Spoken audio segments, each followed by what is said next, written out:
Ils dorment depuis plusieurs jours sur le parvis de la mairie de la petite ville de Lepe, en Andalousie. Abandonnés à leur sort, ces migrants saisonniers, pour la plupart venus d'Afrique subsaharienne, demandent de l'aide. Nous sommes à la rue depuis 14 jours. Nous sommes ici simplement pour demander de l'aide. Un logement décent pour tous.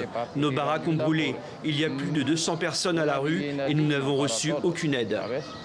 Le campement où résidait cet homme et 2 autres bidonvilles ont pris feu à la mi-juillet. Les causes de l'incendie sont encore inconnues. À Lepe, connu pour ses fraises, les migrants saisonniers, pour la plupart illégaux, sont indispensables sur les exploitations. Malgré cela, ils vivent dans des conditions extrêmement précaires, sans électricité ni eau courante.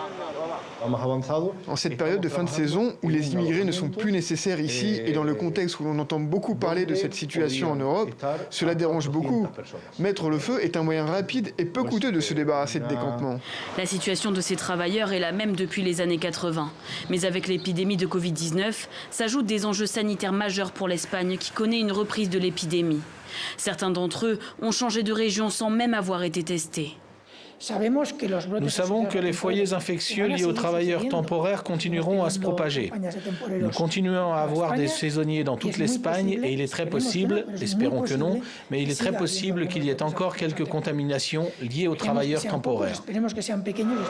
La situation est telle que l'ONU a demandé aux autorités espagnoles de trouver une solution, mais États et collectivités locales se renvoient la balle.